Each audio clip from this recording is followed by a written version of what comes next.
O índice integrado de seca do CEMADEM, referente a julho de 2024, indicou uma intensificação da seca no Brasil em relação ao mês de julho em relação ao mês de junho. Os municípios em situação crítica saltaram de 106 para 404 e com a seca severa de 918 para 1.361. As regiões mais atingidas incluem Amazonas, Mato Grosso, Pará, Mato Grosso do Sul, Goiás, Minas Gerais e aqui São Paulo. E é sobre isso que a gente vai conversar agora com o professor Jefferson Nascimento de Oliveira, ele que é coordenador geral do Profágua da Unesp. Ele já está aqui. Muito boa tarde, seja bem-vindo, professor. Olá, boa tarde Letícia, boa tarde Eduardo, tudo bem com vocês? Muito obrigado pelo convite. A gente que agradece a disponibilidade de conversar com a gente. Professor, são 8 estados com alerta para a situação crítica por causa da seca. A gente sabe bem que chove menos agora no inverno, mas isso é normal para essa época do ano, essa condição de seca tão extrema que a gente está vivendo? Bem, na verdade o que acontece é um reflexo do que já aconteceu no início do ano, né? Quando nós deveríamos ter chuvas abundantes no verão. As águas de março deveriam fechar o verão e não fecharam. Foram muito poucas chuvas e muito concentradas. Isso reflete agora, né? Claro, essa época do ano, até outubro, é uma época sem chuvas aqui na região sudeste. Algumas regiões, como o Nordeste, tem mais chuva no litoral. Mas deve, né, perseverar isso até outubro. A gente está sofrendo bastante com tudo isso, principalmente aqui, estado de São Paulo, professor. O alerta do CEMADEM fala sobre as ações preventivas para minimizar os impactos socioeconômicos e ambientais. Queria que o senhor explicasse para a gente que ações são essas.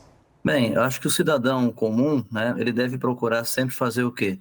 Evitar o desperdício da água. A água não é, a gente tem consciência disso, não é mais um bem infinito, é um bem finito, certo? Então, essa questão de varrição de ruas com água, molhar muito o jardim, você pode evitar esse tipo de situação. Também, dentro da sua casa, né, juntar mais roupa para lavar de uma vez só na máquina, essas coisas que desde a década de 2014, nós tivemos a grande seca aqui em São Paulo e nós sofremos com isso, né? Então, é necessário que o cidadão comum tenha isso e que as indústrias e também a agricultura tenha também a sua parcela de contribuição, fazendo o quê? Uma redução sistemática do gasto de água, né? Procurando também questões como o reuso de água, que é muito importante e que deve ser feito por todos.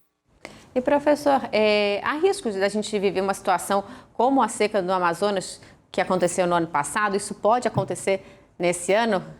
É uma pergunta bem capciosa, vamos dizer assim.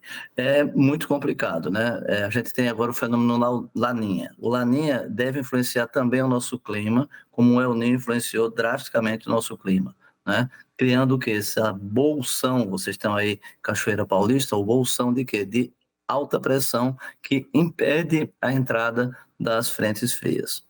A gente não tem isso nos nossos modelos, mas o Laninha vai influenciar sobremaneira todo o clima e toda a parte de precipitação no país como um todo, né? É necessário que a gente aguarde mais, verifique como é que vai se comportar esse Laninha, se ele vai ser um Laninha muito forte e podemos ter situações de agravamento em algumas regiões do país.